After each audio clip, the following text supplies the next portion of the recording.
I try to not post as much because I know that I drag the videos because I post a lot, but let's watch it, brother. We have Bootman in here. We inside the mind of Marvel Snap pricing, an interview with an industry pro. So I believe he will just interview a dude that works in the mobile space for gaming, and yes, let's see what he has to say, because you guys know that I love this topic. What is up, everybody? Bootman here, and we're back with another Marvel Snap video. And in this video, it is a little bit different. It is actually an interview because we have so many questions, thoughts, gripes, and rants about pricing in Marvel Snap. And one of my amazing subscribers actually works in the industry. And I was like, yo, you want to come on and enlighten us a little bit about what might be going on in the minds of Second Dinner when it comes to pricing and all that kind of stuff? And it was a very, very valuable conversation.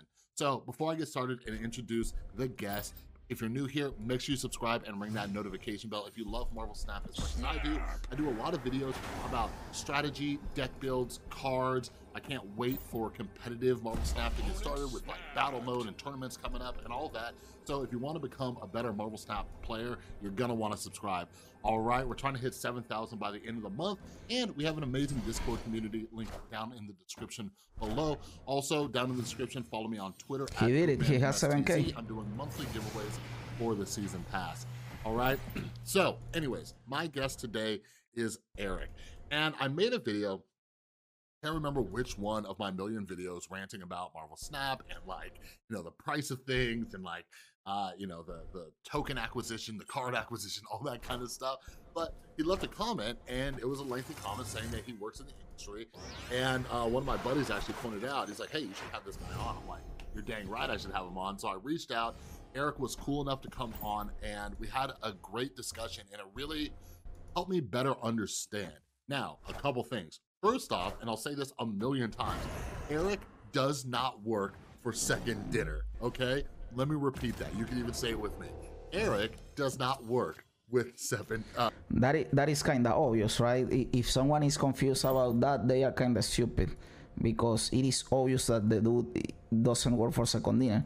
A person that works for Second Dinner isn't going to come on in here and talk to you about the manipulation they do with the economy system. Of course they won't do that. Second Dinner. He doesn't work for them or anything. He's not affiliated in any way. He has a lot of experience when it comes to the pricing of mobile games, and he actually like he explains to me how big the mobile gaming industry is. I'm new to all this. Like, I don't play mobile games. Like, I was playing. Yes, there is a chart you can find somewhere if you go into Google pie chart of games earnings or something like that, and there it says like the percentage of money earned by console games, the percentage of money earned by PC games, and the percentage gained from mobile games is like 80% of the percentage on the whole world. So the most profitable thing in games are mobile games. Even if we think that mobile games suck and are simple and are scummy and whatever, these are the games that make them more money. This is a reality, brother. And you could argue that they are just trying to take advantage of the market, you know, that the consumer is the one driving the market. You can think about it like that too, brother.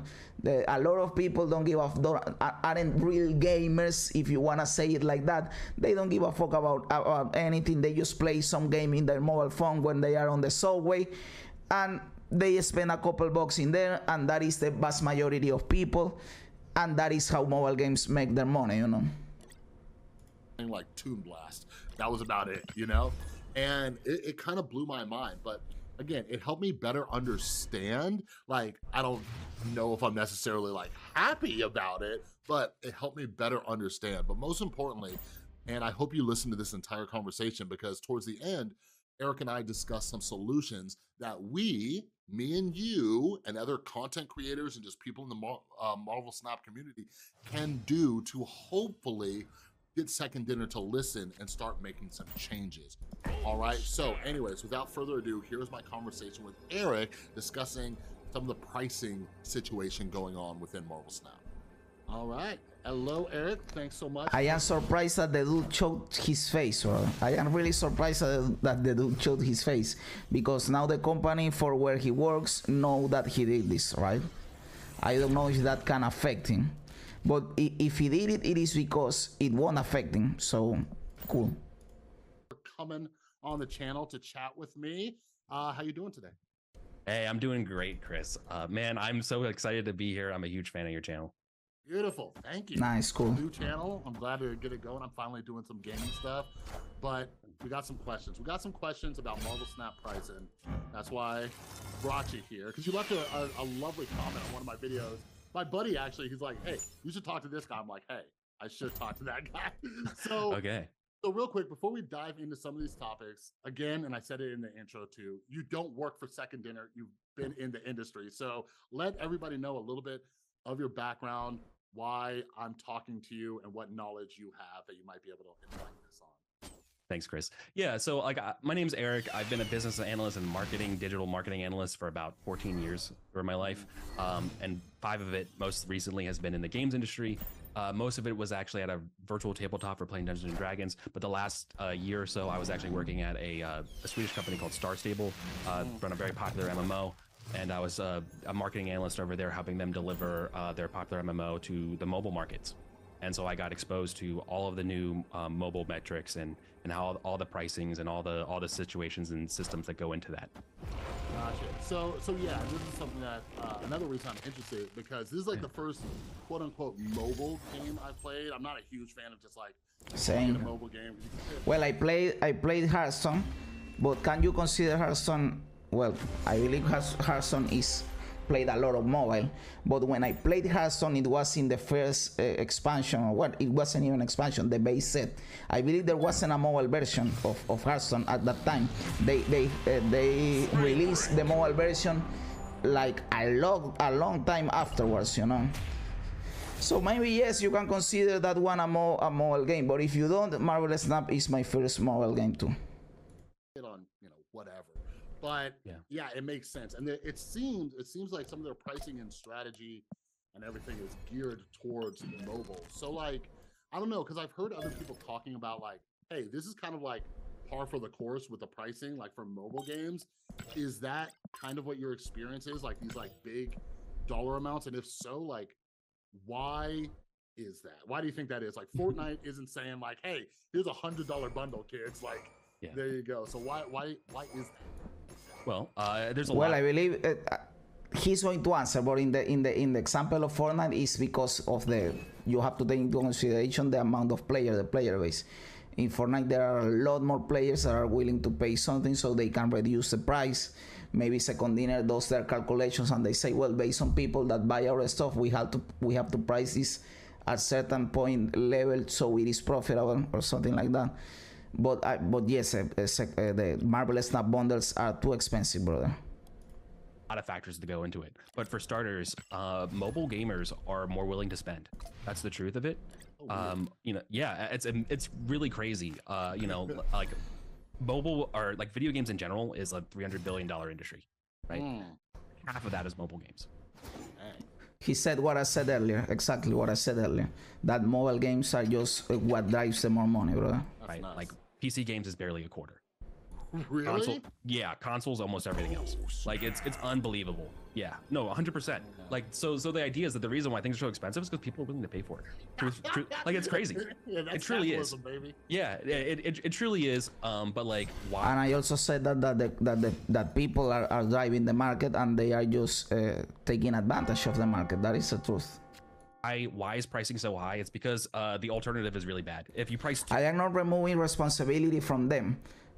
Of course, they are responsible for their tactics, the tactics they implement on their games. Of course, and I am not talking only about Second Dinner here. I am talking about the mobile industry as a whole. Of course, they have their share of I don't know, accountability in there, but the consumer has to have accountability too. Of course. Too low, you basically are cannibalizing your own future long-term revenue and growth. So largely you want to set price points higher than you typically would But there's a lot of listing and feedback that goes into setting pricing model.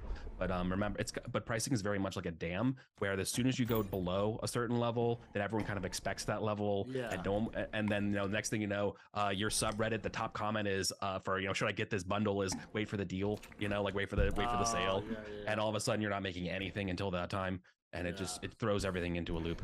Yeah, so as many people have like started to figure out, like of course, there are people that do that with Steam. They only buy Steam games where Steam goes into the sale bullshit, which is a kind of cool thing that Steam does, by the way. Huge, just like one of my big interests is like human behavior, just like this mobile thing. Like I wonder if it's just because like when I buy something through my phone, I just I click buy and then I just double click the side of my little iPhone and boom, it goes through. I wonder if it's just like the ease of which you could do that. You know what I mean? Even when I'm buying. When I pay for it through Steam, it's like I gotta like go in and. That is true, brother. That is completely true. In fact, I don't like using cash because when you spend cash, brother, you feel like you are giving something. This is something so stupid that I realize that I do. That I don't like using cash because you have to give the bullshit to the person and you feel like you are giving something away, even if you are just buying something. But when you buy with a card or something like that, it is so different. You don't feel like you are doing anything and you are spending more money even than if you do it in cash, brother. So that is, yes, I believe that what Bootman is saying here matters, because the psychology behind the form of payment is true, brother. This bullshit exists for sure. Verify my PayPal, so I wonder if it's just like that. It is, that for sure. It is, and video games, especially like mobile games, are spending billions of dollars hiring the best like psychologists to give them the best options for this. Okay, so like if you feel like you ever been not even like swindled, but like convinced to buy something in a game, just know that like there's you're against a market that's totally incentivized to make you do this. Yeah, for sure. I actually just finished a book. I actually put it on my weekly reading list that I do on my other world. But it was like 10 arguments for deleting your social media. It's from one of the guys who like started the internet, and now he like writes books like, hey, internet's bad. But this was a mistake. They talk a lot about like the psychology behind it and how they're like they're going after your dopamine hits and everything like that. And me being a recovering addict, living in Las Vegas, I can see how people get hooked on opening up the reserves and everything. Like when I got that $100 bundle, like I feel myself going into that. Oh, what's this gonna be? But I've got. Guys, unless you have money to spare and you care about the game, don't buy the $100 bundle, please, guys. Don't do that bullshit. It is stupid as fuck.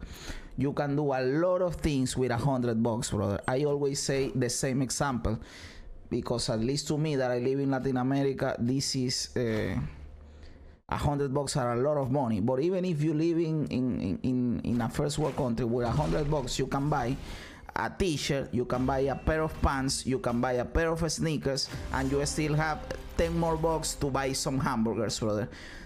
Don't waste $100 in some JPEGs in a mobile game, brother. You are not making your money back with this, dude. Gotten to a place where it's a Skinner box, man. Hanging out, I'm like, no, I'm out. So, so you were variable reward structures. It's crazy. Gotcha games and stuff. Yeah, like it's the Skinner box. It's literally it's a shortcut to your lizard brain. It's 100% super. Everything about it is 100% true. It's just physiological. So basically, this dude is confirming that everything that I have been saying to you since I started this channel and I started talking about the economic system of the game is true. So basically, I have been right all along. Thank you very much for giving me the satisfaction of telling me that I was right. This is fucking cool. But of course, I always knew I was right. So yes, thank you.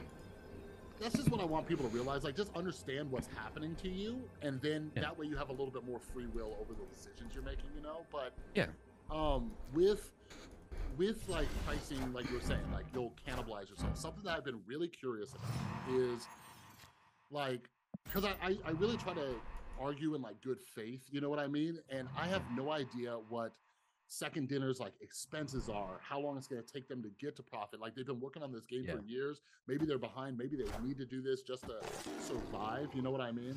So from your experience, and I don't even know if you know this, like how big like second dinner is compared to some of the companies you've worked for or companies you know about, like how, like, do you think that's part of it? Is that they're trying to get to a profit, or like what do you, like help us understand why a company needs to do this, and what do you mean by like cannibalizing yourself if you go a little bit too low? Definitely, Chris. Okay, so for starters, like price, like I don't know exactly what second dinner's size and like operating costs are, but I do know that deals with the House of Mouse do not come without a price. What's House of Mouse? So Disney, Marvel, got it. Right? Yeah, getting any kind of licensing deal like that, there are very, very strict rules about like that. So Second Dinner definitely does stuff that breaks the mold from other conventional mobile games. Mostly it doesn't involve any sort of advertisements, as you've noticed, in-game ads. So that definitely reduces their revenue.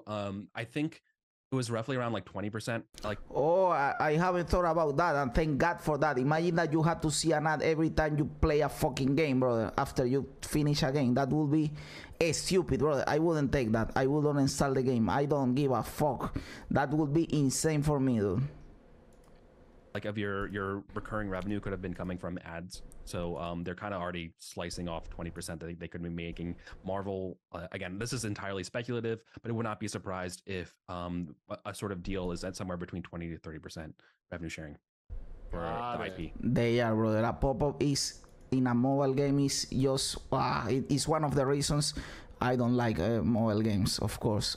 And of course they suck the majority of the time, but the ads are just too intrusive, brother, and they destroy your experience basically. So so there's a lot that goes into it, but they also are a small team, and this and about pricing and revenue and things like that, right? So I wanted to hit on a couple bits. For starters, pricing and like why things are the way they are, it entirely depends on company strategies and what your goals are. So as a new business and a new like, you know, someone trying to eager to establish their name, Second Dinner, right? Obviously they have the pedigree of being the Hearthstone people and stuff like that, but as Second Dinner, they're brand new. They need to like create this stuff. They're probably you know, they're probably looking at two key factors, right? Because nothing about pricing and the benefits of the game is really what's going on. It's really all about farming people into your app and then slowly extracting money out of them. Okay, so like the actual game mechanics is not coming into really the factor of the store that much, believe it or not. So and especially around pricing. Pricing is largely around whether or not I want to drive users and the new users to quickly acquire things so they stick around, because as you know, when you spend money on something, you become valuable, you become related to it. There's a huge loss aversion, right? So like these are all huge psychological effects. It's, you know, if the best example of this is like why you have to pay money when you want to adopt an animal, right? Because there's a much more valuable attachment than just showing up and getting one, right? Like there's these things in our psych, like again, it's a psychological part of our brain where spending money makes it hook you, right? So if your pricing is very low or like competitive like that, there's a chance that you could grab people who are new and convert early, but you'll be losing revenue in the long term. What about cannibalizing your revenue? A lot of people offer like those super good deals starting out to get something. Remember the Captain America pack that was like $2? I was going to say that right away when he say a lot of people offer. I was going to say the Captain America bundle, because yes, they put their foot on the door with the Captain America bundle. You pay $3, you get a lot of stuff. You say, oh, this is great, and then they smash you with the Pro bundle at $100. Right? It was like incredible. Yeah, right. They followed that model, and that's why it's not here anymore. Because almost everyone got it. Everyone kind of got hooked on that. And once you're a spender, like the #1 leading indicator for being a spender in an app is if you've spent in it already. Okay? Because like everyone has this psychological wall. Like everyone, I'm speaking very generally. But there's a psychological wall about, am I going to spend money on this free-to-play game? And it's once you break that wall, every purchase becomes easier. But you have to get through that part, and that is where a lot of psychology, a lot of marketing, a lot of analytics comes into play. Yeah, for sure. It's really interesting, and this is why I encourage so many people to like read books and stuff like that. It's helped me with my own purchasing decisions. But they've done research where they like give somebody a mug, right? And once somebody quote unquote owns that mug, they value it more. Victory. I just snapped to give you cubes, brother, and you retreat. Are you an idiot, brother? Give it away, you know, or sell it for like a normal price, right? So I get that, like when you feel like you own stuff in the game or spent money on it. So like, here's sunk the cost, thing, man. So it's huge. Exactly. Loss aversion is like phenomenally huge on people. But like, here's my thing, right? Like, so you're talking about like getting people in and, you know, people spending, and if it's too low, right, like, you know, they'll lose. But like, one of the main issues I have, like, I made a whole video on this, and I'm like, why I'm like pretty much done spending money, right? I spent $100. We reacted to that video, by the way, and the video was like 15 minutes, and I turned it into a 1 hour rant, brother. I remember that I ranted a lot reacting to that video. And like, I didn't get squat, right? I got like one pixel variant and a bunch. I got a decent amount of tokens, right? I got like enough to get a Series 4 card, right? I don't want to just say I didn't get anything. Like, I basically got a Series 4 card when I want it. But for me, it seems like a bad business. Brother, but a Series 4 card for $100, that is bullshit. That is fucking bullshit, dude. Business decision that now they're pissing off the free-to-play players, but I've seen a lot of people who spent the $100 and they're in the same boat as me. So now they're like, But here's the thing. Me, like, I've worked a lot on self-control since getting sober 10 years ago, but I think other people will still be pissed but still put in money, and I don't know if that's what they're banking on, but it just seems like a smarter business decision to be like, maybe we need to up the frequency of like people getting stuff, or I don't know. Like, there's just such a huge outcry, and since you've worked in this, like, how much do you think they're listening and taking into consideration what the community is saying in those regards? Like, hey, we don't want boosters, we don't want titles. Like, that's where I'm like, are they even listening? You know what I mean? For sure. For sure. The truth is that, and we don't want every new card being released into Series 5. This is the biggest problem of the game. I don't think those bundles are aimed at us. The thing you have to understand about the market is that the vast majority of their intention is going towards getting people to develop habits into this game. So they're looking at the people who haven't been playing this game for longer than 30 days and making them stick around for 30 days. Probably their entire intention is focused on that.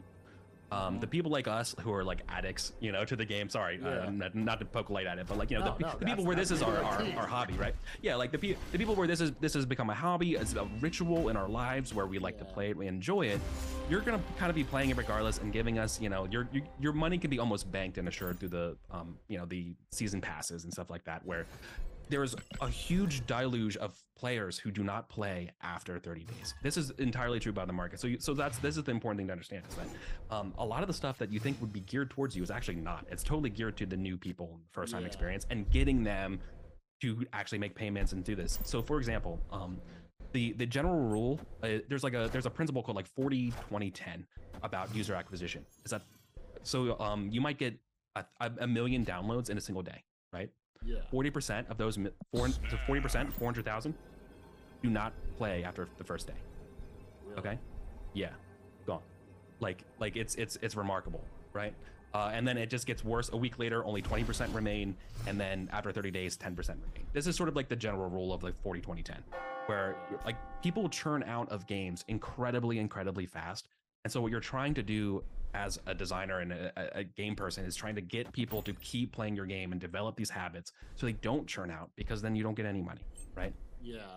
So that's what they're measuring, and this all comes down to sort of like the key measurements they're looking at. Well, I agree with this. You want people to stick around, but wouldn't you argue that this stupid collection system will drive people away? That will be my argument, because yes, you can make them stick around for the first 500 levels, because they shower you in gold, in credits, in cash. You get a card every 2 levels, every 4 levels.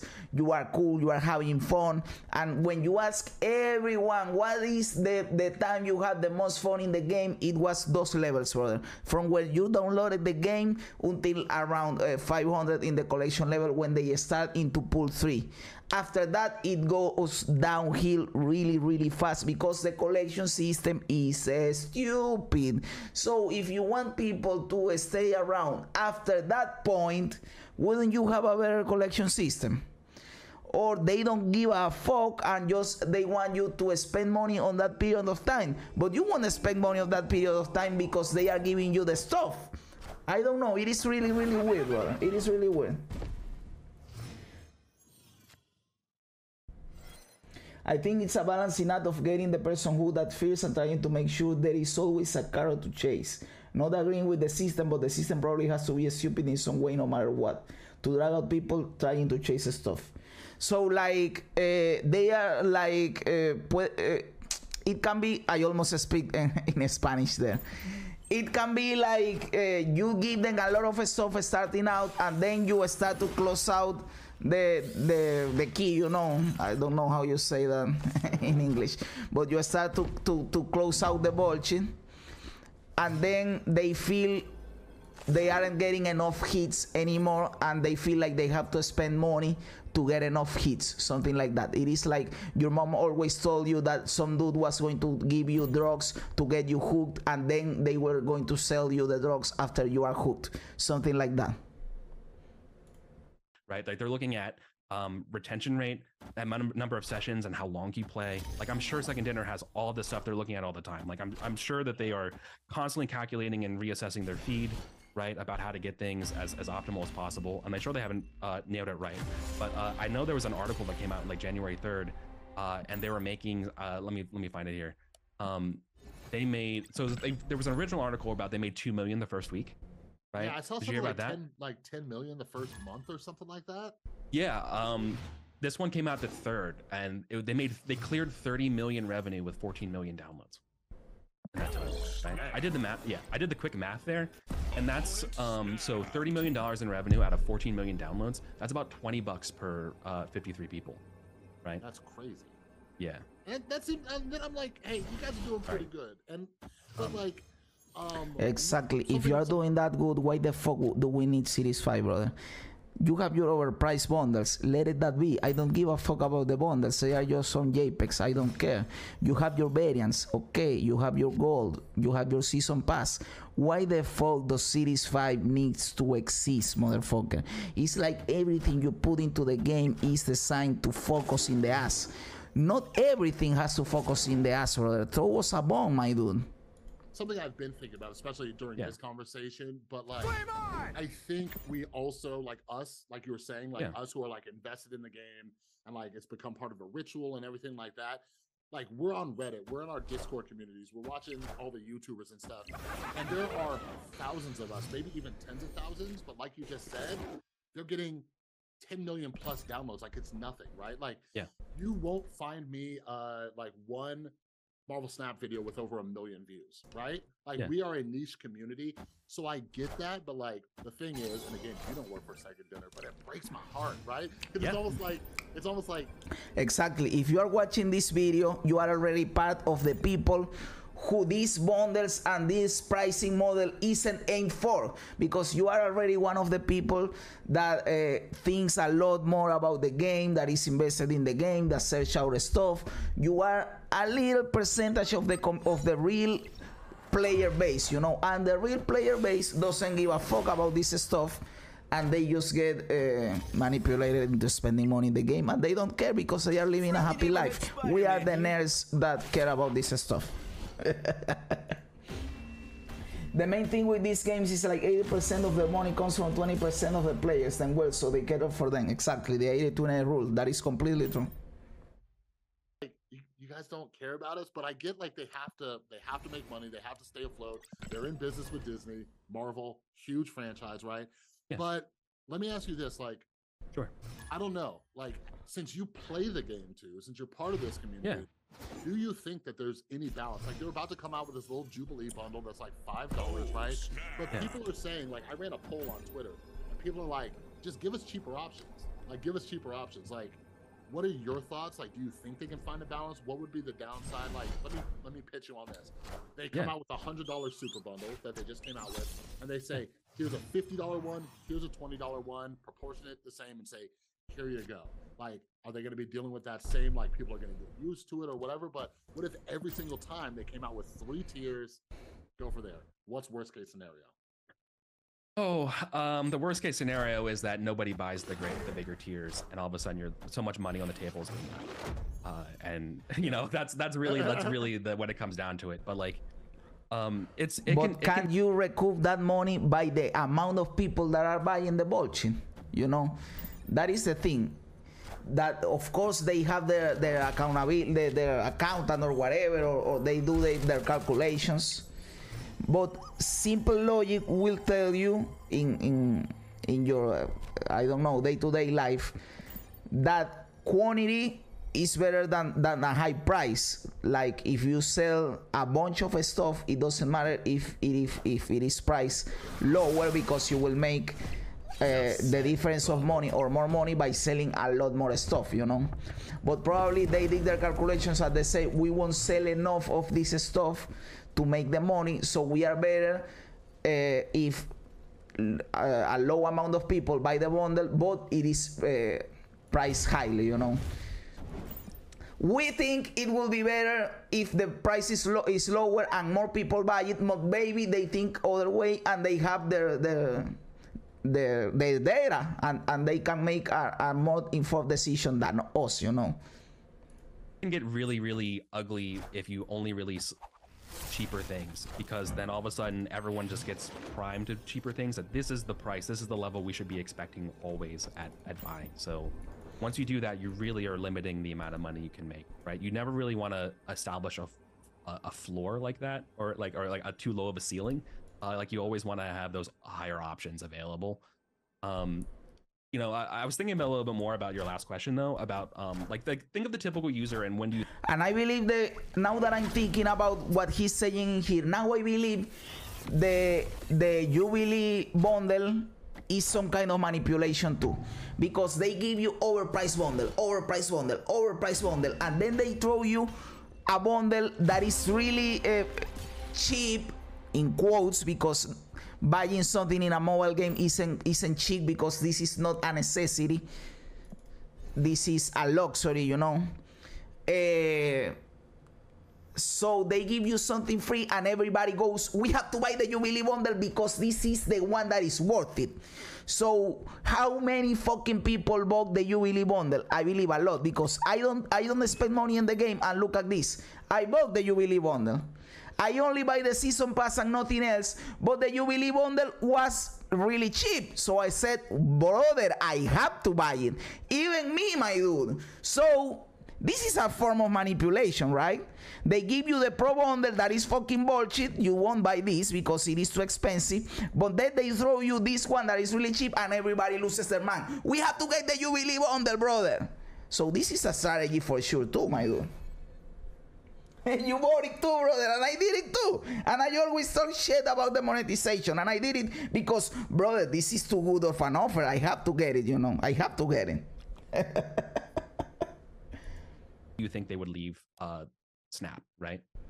Probably like right when they get to pool 3, right? And then all of a sudden they're getting completely like smoked by Silver Surfer. Yeah, right? yeah. And you're like, I don't know what the hell is this. You're waiting for cards that take forever to get to.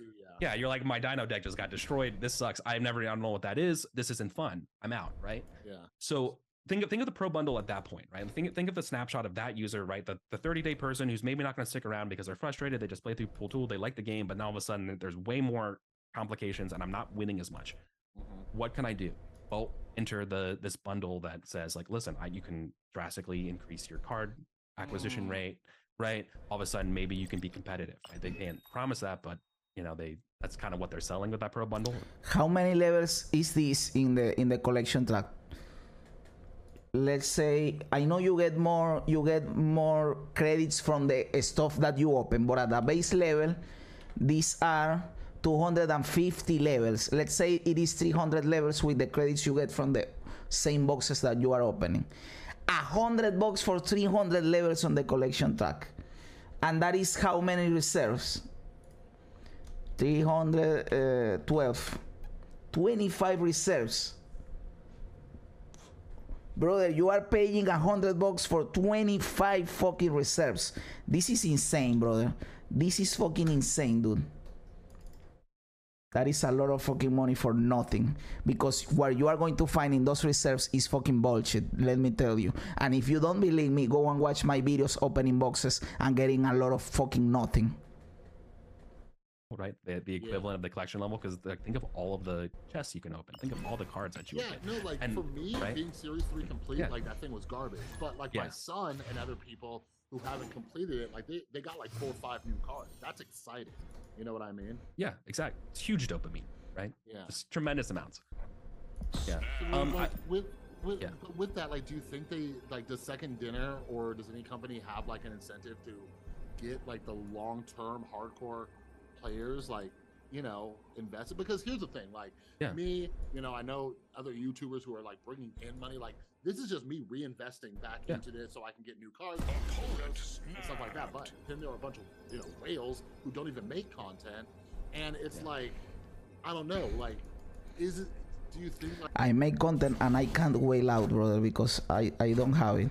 And even if I did, I don't know if I would be willing to do it, you know. Probably I would, but at the same time I would be feeling, brother, I am letting them getting away with it, you know. I will feel that way, like they are getting away with making me expend money on this bullshit that I know deep in my core that isn't worth it, you know, that it doesn't hold any real value.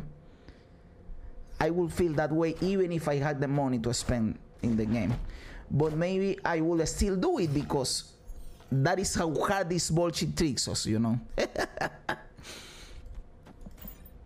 Like, that there's something to keep those people wanting to keep spending, because I know lots of skills, and maybe I'm one of the only ones where people are like, screw it, I'll keep dumping hundreds of dollars.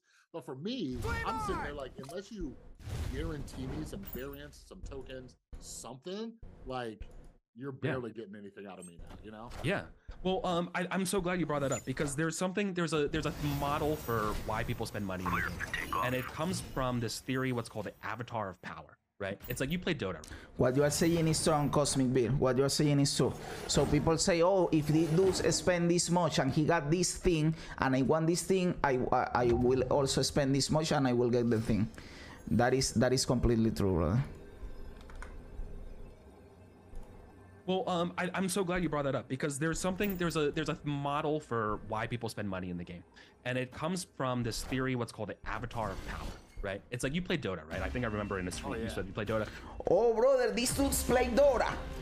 You guys know that Dota is my main game, and I always, since it is the game I have put the most hours on any game, is in Dota.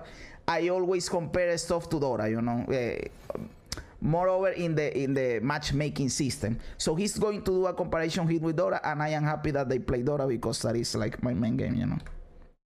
Theory, what's called the avatar of power, right? It's like you play Dota, right? I think I remember in a stream you said you play Dota, right? The idea of buying a skin in a MOBA, right, is an avatar of power, because like you're literally controlling that person. That's what they see, right? That is your interaction into the game environment, right? Now, what do you think the interaction, like, what do you think your avatar of power is in? And by the way, I'll be honest with you guys. Completely transparent. From all my years playing Dota, I had a lot of, in Dota, it isn't skins per se, it is sets, because it is not an only skin that changes completely your character, like in League of Legends. In Dota, is a set of armor, so you can mix and match your shoulders, your hands. It is like more like a MMO, you know, in terms of building your character.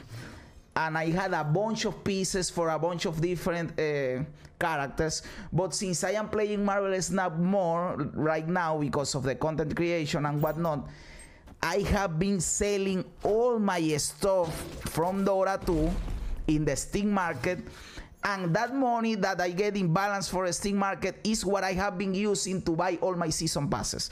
So I have not really been spending money on the game, because I am not taking it from my wallet, but I have been selling my old stuff from Dota and putting that into the season pass in Marvel Snap. What about it, brother? What about it? Of course, I am running out of stuff. I believe I will have for one more battle pass, the one that is coming out in a few days, the Modoc one, and after that I will have to start spending money because I already sold all my bullshit, you know, because I have a lot of bullshit that you can sell in Dota that is untradeable. I have sold all the stuff that is tradable. Yes, it's cool, it's cool. Variants? Yes. Like your cards and your back, your card backs and your cards and your variants. It's kind of like your interaction, right? It's not really like your decoration of your avatar or your titles and things like that. Those are second order, right? Because you don't really see them or interact with them in the game. Yeah. They just kind of show up there, but like they're not the cards that are making the big dopamine hits, right? You're not as connected to them. So anything that can trigger that kind of connection and that like, oh yeah, I feel powerful having these cards, having a really cool variant. Like that is where they're gonna try to hook you. It's the reason why after the bundles, the next thing up, remember, like in the shop, is the 6 variants that rotate. Right? Like you can, like they know this, like they know that is why, like there's a priority order of why there is there, right? Like like every day when you have to go to the shop to collect your 50, you have to scroll past that stuff to collect it. Like there's a reason. Like this is psychological. Right? Exactly. They make you go into the shop daily to get the 50 free credits. You know, I go daily, every day I go to get the 50 free credits on my bullshit. But to get to the 50 free credits, you have to go over 2 bundles, over the variants, over the collection tokens, and then you get to the free bullshit. And it's right beside the other ones that you have to give gold to get, you know. This is all planned out, brother. This is all planned out. This isn't a coincidence, my dude. No, like they're doing this. Like I try to teach people, it's like the grocery store. They put the milk and the eggs in the back. You gotta walk past everything, baby. Yeah, you know it. Yeah, right? Yeah, I think they put the staples. Even if they don't work in this industry, they gotta read books, they gotta learn about it and learn all the psychological games that are happening to them on a daily basis. But like with a little bit more time before my Zoom cuts out. Like, so I've been really like, one of the main reasons I'm sticking around, and I've just, you know, aside from just loving the game, I'm super excited for like the competitive aspect, right? So buddies of mine, when Hearthstone came out, they used to try to get me into it. I didn't do it, you know, but I've been in like pro competitive gaming for years now. I've watched it, or I've been involved in it, coaching like Counter-Strike teams. And when that happens, you start to bring in big audiences. I think I remember hearing something about like $100,000 Hearthstone tournament, something crazy. And I'm like, is Marvel Snap gonna get to that level? So anyways, like it seems like that's gonna be there's potential there where that could be a branch. And I just imagine the competitive players, the people coming into the game, they want to play, like they might be turned off by some of that pricing. Like, was this an Of issue? course, I have talked about this a lot. The collection system doesn't incentivize the competitive aspect of the game, because if they are focused on not everybody having the full collection, then that doesn't create a level playing field in a PvP environment or in a competitive environment. And you need to have that to have a fair competition, brother. So yes, this will have the competitive aspect, unless they create a competitive mode where you have access to all the cards. But then how do you practice if you don't have access to that mode all the time? It also creates, if they don't do that, then community has to come in and say, hey, we are going to do a tournament, but we aren't going to allow Series 5 cards or something like that. It is bullshit, my brother. It is bullshit. This affects a lot the competitive scene, unless they don't give a fuck about the competitive scene. But apparently they do, because they have promoted their battle mode, saying, hey, you can now have tournaments. So why would you encourage people to do tournaments if you are discouraging them with the collection system? These are two contradictions that exist in the game right now. And yes, a lot of people have been asking for a draft mode, of course. A lot of people want that. The thing when you build a drafted deck is that you face people that don't have a drafted deck, and that is stupid. We want that you have a drafted deck and you play against someone with a drafted deck too, right? Like Hearthstone in the competitive scene, or mentioning Dota, and Dota isn't a mobile game, but they didn't price things like insane, and they still bring in a lot of money. They back when I went to the international like 4 or 5 years ago in Seattle. Bro, you went to the international, brother. I wanna go to one of those, brother. I wanna go to one of those, brother. I live in Latin America. I live in Colombia, and we have Peru right here, really close. And Peru is going to have a mayor, a Dora mayor, in like a month or something like that. And I won't be able to go, brother. And that is close. Imagine going to an international that happens in the States or in Europe or something like that, you know.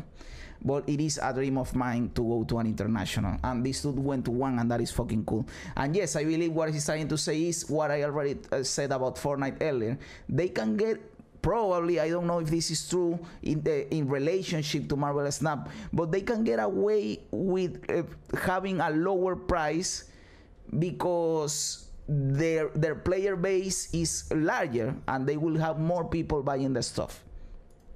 It was like one of the biggest prize pools in the world, you know? Like they didn't have to overcharge to just bring in bank. You know, I'm trying to figure out a route where we can get some shit for cheap. You know what I mean? You know what I mean? Look, you know, absolutely.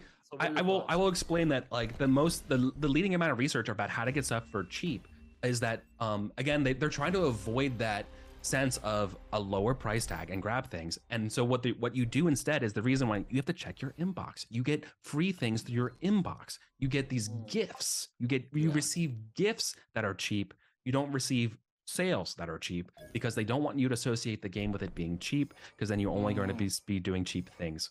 It's the big psychological crutch there, and I know it's remarkable, but it's so hard to understand without looking internally at their numbers, right? But the minute they try to test or like do anything that would be like a really cheap bundle like that, they, you know, like you can't, you know, the genie's out of the bottle. You can't go back to another level, right? That's bad feel. And you know, in a global environment, they are doing it right now, right? They gave us the Jubilee Vulture, and they are going back up on price. It was like a one-off, right?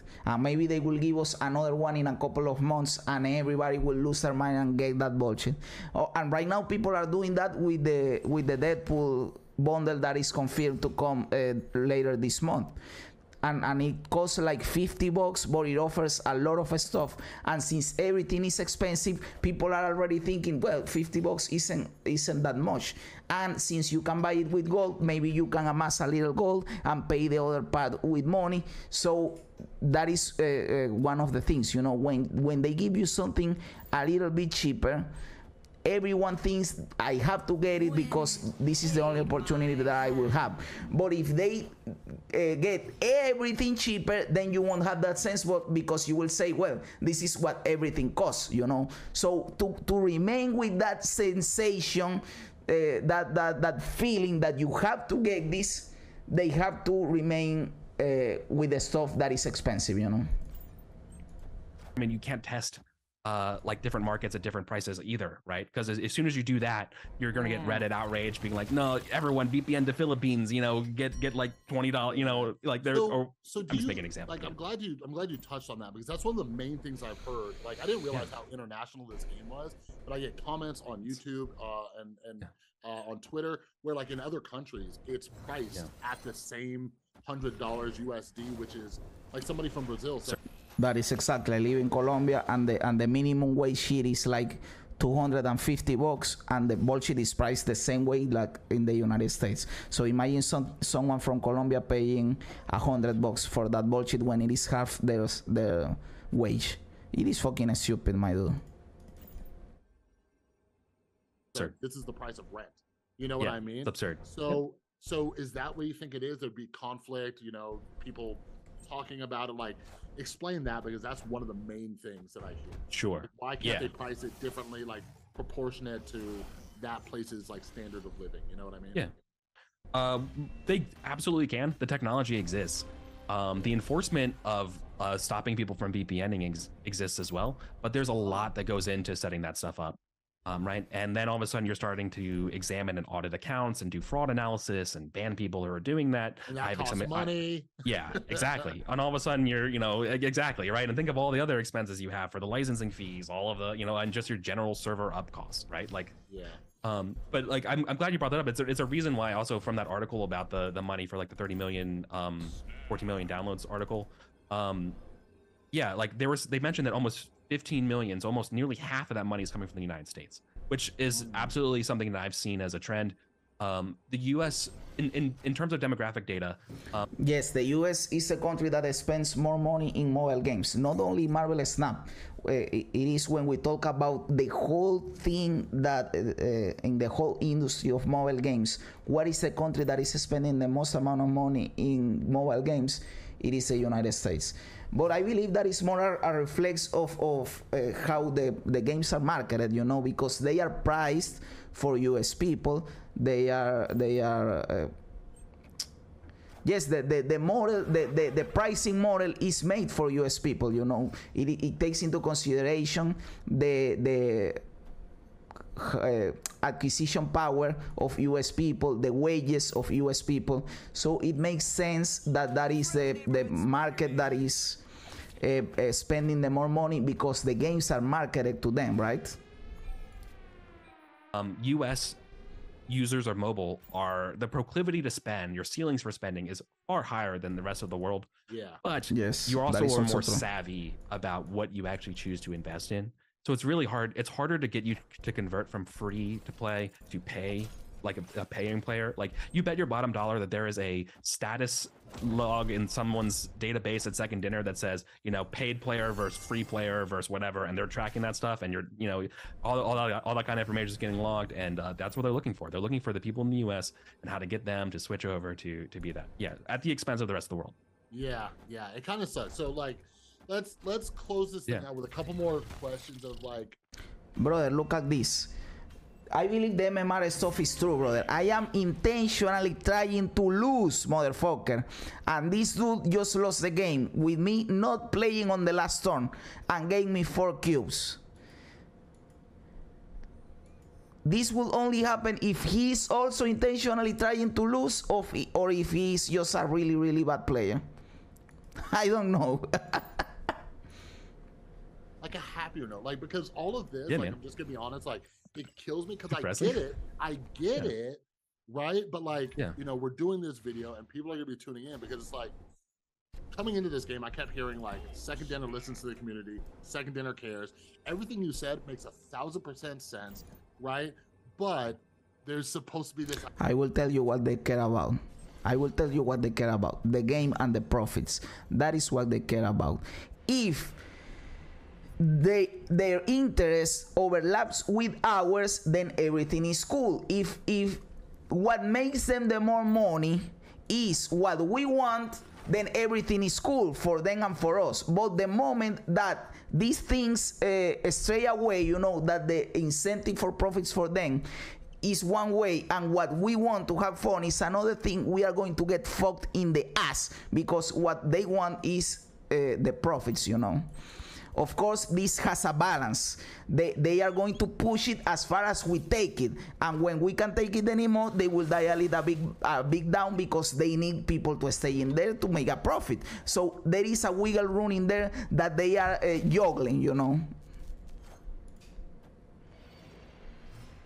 This idea, like, they're listening, they care, and it's like, is that just the balance changes? Like, where can they find that balance? Again, you're part of this community. Like, what do you think is a solution? Because the people who are invested, like, is it just, I don't know, do you look at yourself and you're like, well, screw me, I don't, you know, I get it, like, they got to make their money, but like, you've seen the backlash within the community that you're a part of. Like, where's the happy medium, do you think? Like, is it just us players shutting the hell up, or do you think that there might be something Second Dinner can do to find a middle ground? No, it's definitely not us shutting up. Yeah, the middle ground is, I think we're going to see a big middle ground show up with the battle system.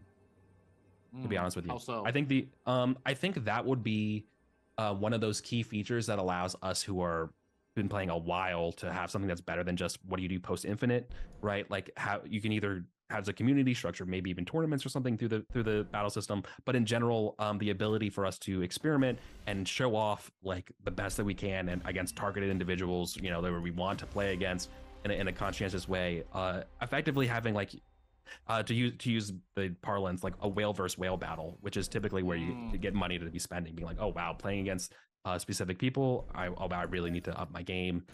I'll be honest, the barrel system is out, and I don't believe it will solve the problem at all. It might help, and it is cool that we have it, but it won't solve bullshit. It won't solve bullshit. What will solve bullshit is not releasing new cards into Series 5 or giving us more tokens or reducing the price of Series 5. That can help, of course. I need to spend money in the game. So that's sort of like, I think, what they're experimenting with here. Yeah, because I've made videos defending. I'm like, listen, if you guys were playing like the only other card game I played was Magic the Gathering in like 8th grade, right? Or middle school rather. But like, I had to pay money. I had to buy packs. Like, it wasn't free. I didn't play it for free. So like, I get it, right? I get it. You know, competitive gaming. Like, I had to buy a computer and have the equipment, right? When I played high school sports, I had to have equipment. You know, so I get it. So last question, let me ask you this. Is there anything, because like you kind of touched on it, I'm not sure if I'm understanding you correctly, but as a community, everybody listening here, is there anything do you think we could do to influence? Because if I put myself in like Ben Brode's shoes and he's answering to like Mr. Disney or whoever it is, right? Yeah. Like, what would we have to do as a community to show Brode that he goes and says, hey, listen, we got to adjust the pricing a little because look at this massive audience we just brought in. Let me give you an example. Scenario. We start running tournaments. Some big whales come in. They start doing thousands of dollars in prizes and stuff, bringing in, you know, Twitch streams. They start popping off, breaking records, all sorts of stuff. So then someone like Ben. Yo, Androducer, brother, I love you, my dude. I love you, brother. Thank you for the love, my dude. Bro can go to those guys and say, hey, look, this is an audience that we have to nurture and care about. So let's give them a couple options. We need to risk it, whatever. Like, what could we do as a community? That way everybody can leave here with a plan of action to maybe do something. You know what I mean? Absolutely. Well, there's three main things they're going to be looking at, right?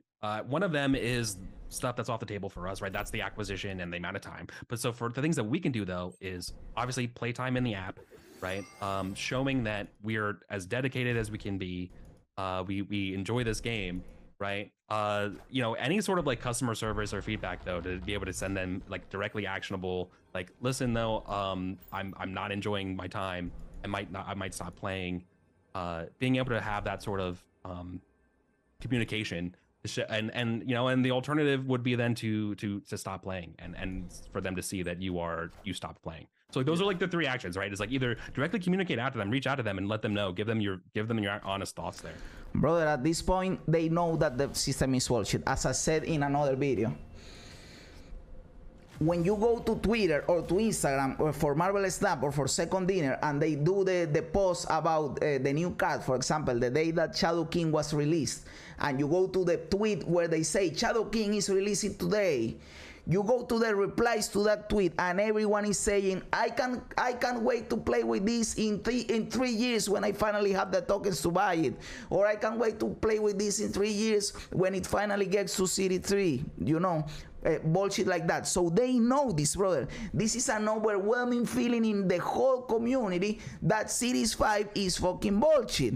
So they know at this point, they already have the feedback. So they basically don't give a fuck about that because they double down with the first batch bullshit. Now they are giving you a first batch to incentivize you to buy the card when it is Series 5. So that means they aren't going to stop getting cards into Series 5. What the last thing that they said was that they are going to try to adjust the stuff so that more people interact with Series 5. So we are waiting to see what that means. Are they going to lower the price? Are they going to give us more tokens? Are they going to do something that some people have suggested, like letting us test Series 5 cards once a week or something like that? By the way, I don't like that. I believe that is stupid, and that will warp the meta game for the day that is free, you know. I don't like that solution. I would prefer them to give us the cards, you know. So I don't know what they are actually going to do, but I believe they know they have to do something because the feedback has been overwhelming, and they already said we are going to talk about this in the future, so probably they will say something. Will that be the solution? I don't know. Will that be cool? I don't know. Will that solve the problem? Probably not. Let's be honest. Yo, Spawn, how are you doing, my dude? How are you doing? And if they want to listen to it and hear like especially from people like, listen, I've spent money in this game. I've been playing this for a while. I'm not feeling up to it anymore. I'm feeling kind of burnt out. I don't feel like I'm listening to, and enough people like that definitely scares these type, like, a lot of these companies, because if your lifetime value begins to shrink, again, it all boils down to money, right? They want you in this game as long as possible to farm you for as much money as possible. The minute you leave the farm, they get scared. Right. And there is some balance that they haven't talking here, but happens in all the whale games. As we said earlier, there is the 80-20 law for almost everything in the universe, and the spending money on games, it is like that too. 80% of the revenue comes for the 20% of the player base. So yes, you make the most money from whales, but whales need players to play against, brother. And that is something that some people forget about. So every free-to-play game tries to cater to free-to-play players too, because they need people for the whales to play against. You can't have only whales, because then the game is fucked. You will only have a couple of people playing the game, all the balance goes to shit, all the matchmaking goes to shit, and it will be bullshit. You need your dolphins and your free-to-play players too to have a healthy ecosystem inside the game. So remember that. Like that's when it comes down to it. That's right now. There's even the huge conversations about what's going on in Magic the Gathering, right? Like I hear I hear stuff going on, and you think that would like scare them, but just one final thing. Like one of the reasons I make videos, and I made that video about why I'm not, thinking about spending more money in this game, is because I know that kind of stuff works, right? When they hear it, when people with an audience, if other creators do it, that might influence a little bit, like.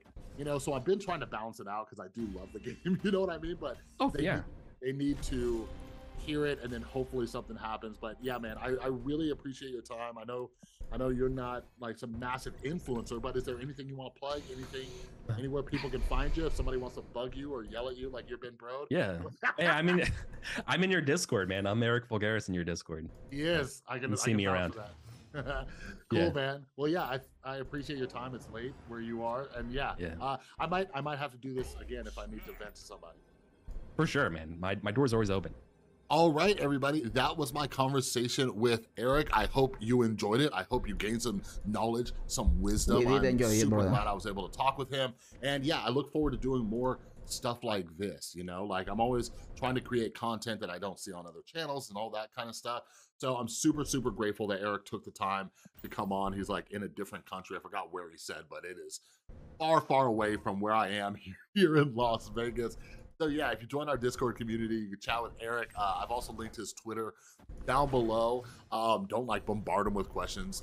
If you have follow-ups, it might make for a good video, but yeah, don't rant at him, because again, what do we say? Eric does not work for second dinner, okay? So let me know down in the comments below, what are your thoughts about this? This was a cool video, brother. This was a cool video, and of course, it makes us talk about all the bullshit that is happening, not only in Marvel Snap, but in the whole industry of games, and specifically mobile games. But of course, we care the most about Marvel Snap because it is our main game.